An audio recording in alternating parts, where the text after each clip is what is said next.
نحمده ونصلي على رسوله الكريم اما بعد فاعوذ بالله من الشيطان الرجيم بسم الله الرحمن الرحيم رب اشرح لي صدري ويسر لي امري واحلل عقدة من لساني يفقهوا قولي.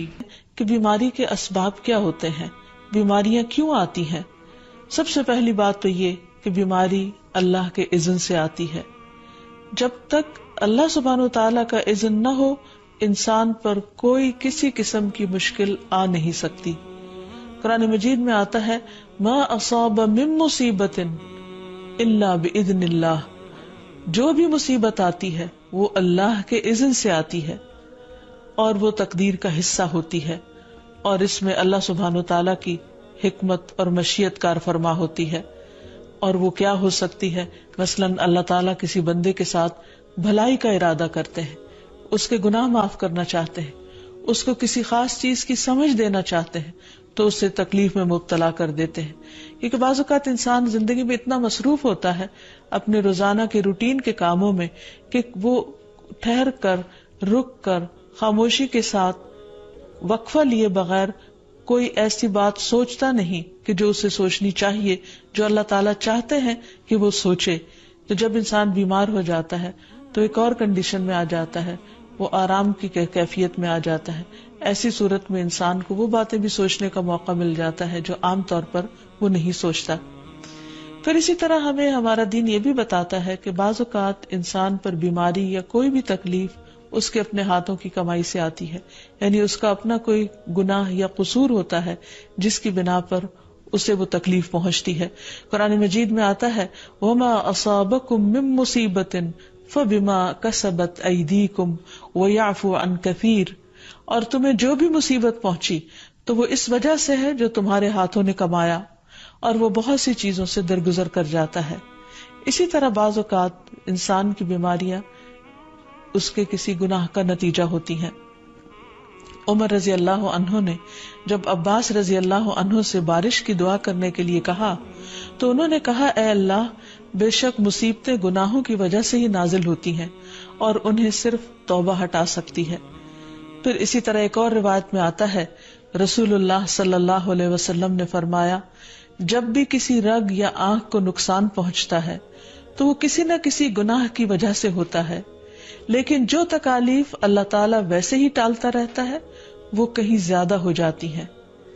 پھر اسی طرح بعض بیماریاں انسانوں کے اعلانیہ گناہوں کی وجہ سے بھی ہوتی ہیں، جیسے کہ ایک حدیث میں آتا ہے جب کسی قوم میں بدکاری عام ہو جاتی ہے اور وہ اعلانیہ اس کا ارتکاب کرتے ہیں تو ان میں طاعون اور ایسی مختلف بیماریاں پھیل جاتی ہیں جو کہ ان سے پہلے گزرے ہوئے لوگوں میں نہ تھی. ابو امامہ باہلی سے روایت ہے کہ نبی صلی اللہ علیہ وسلم نے فرمایا جس بندے کو بھی بیماری سے پچھاڑ دیا گیا ہو تو اللہ تعالیٰ اسے جب بیماری سے اٹھاتا ہے تو وہ پاک ہوتا ہے. تو یہ ایک حقیقت ہے کہ انسان کے گناہ اس کے لیے مشکلات کا سبب بنتے ہیں. امام ابن القیم الجوزیہ لکھتے ہیں، ان کی ایک مشہور کتاب ہے الداء والدواء، بیماریاں اور علاج.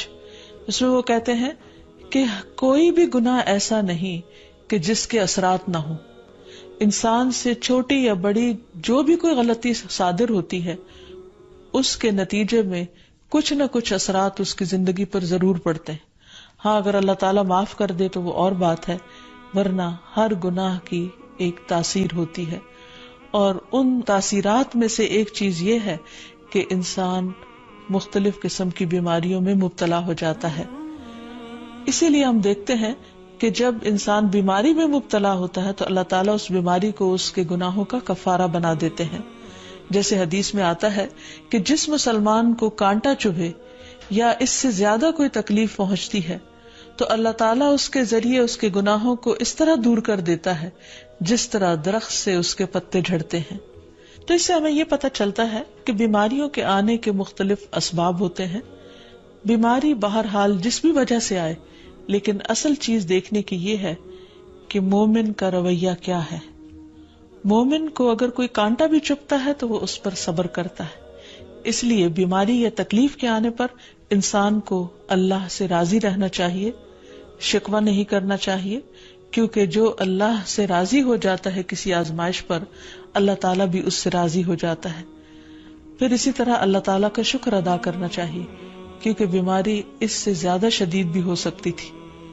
لہذا انسان کو اللہ تعالیٰ جس حال میں رکھے انسان اس پر شکر گزار رہے. پھر یہ کہ انسان کسی بھی بیماری میں کسی بھی قسم کی ہو اور زندگی کے کسی بھی حصے میں ہو، اس میں مایوس نہ ہو، پر امید رہے کہ بیماری دور ہو جائے گی. پھر اسی طرح اگر بیماری طول پکڑ جائے تو انسان کو گھبرانا نہیں چاہیے، کیونکہ ہر گزرنے والا لمحہ انسان کے درجات میں اضافے کا سبب بنتا ہے اور اس کے گناہ مسلسل جھڑتے چلے جاتے ہیں حتیٰ کہ انسان بالکل پاک صاف ہو جاتا ہے. پھر اسی طرح انسان کو بیماری کی حالت میں دوسروں سے شکوے شکایات نہیں کرنی چاہیے، کیونکہ بیماری اللہ کے اذن سے آتی ہے، اور جب انسان ہر ایک کے آگے رونے لگتا ہے تو گویا وہ اللہ تعالیٰ کا شکوہ کر رہا ہوتا ہے، جو چیز اللہ تعالیٰ کو پسند نہیں.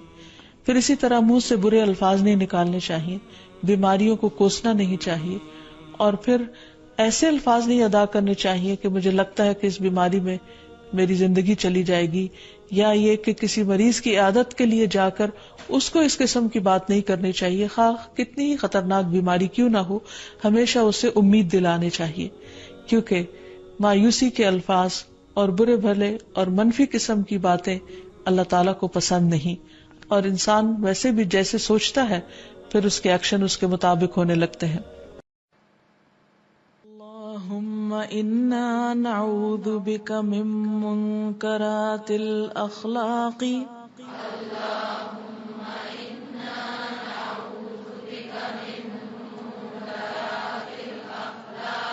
والاعمال والاہواء والادواء.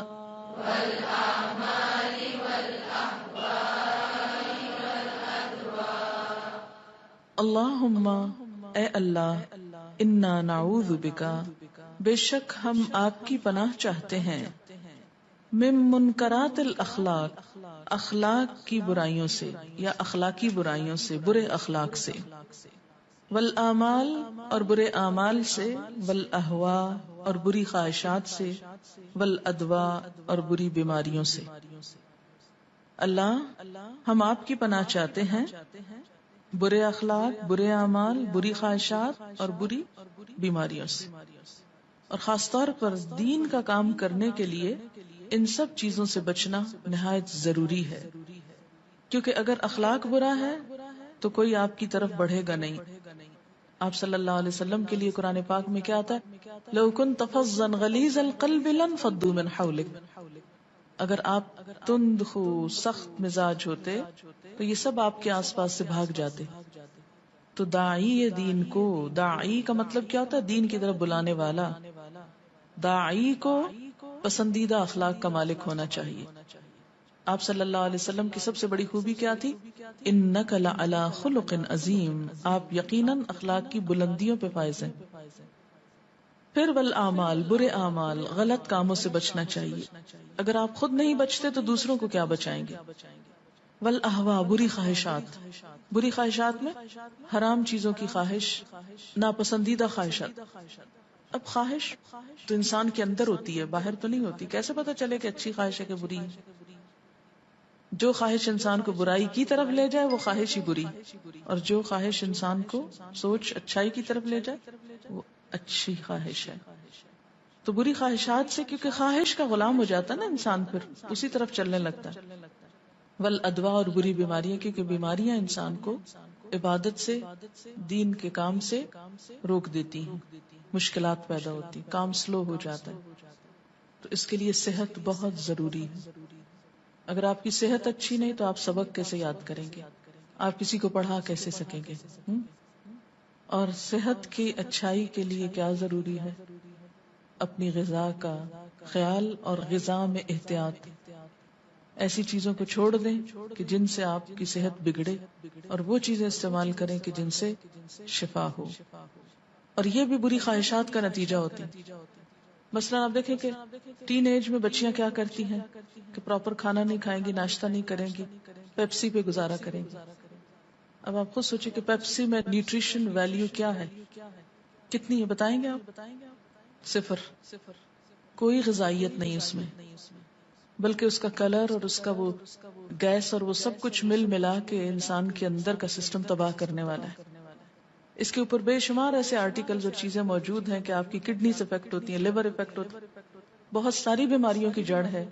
لیکن عموماً ہم جوس نہیں پیئیں گے یا غذائیت والی چیز نہیں لیں گے، لیکن زبان کے ذائقے اور دل کی خواہش پوری کریں گے۔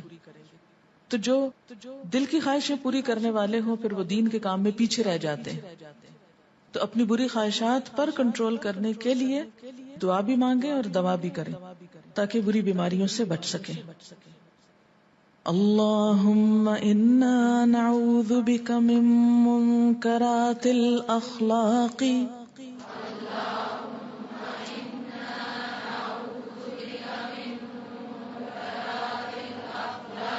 والاعمال والاہواء والادواء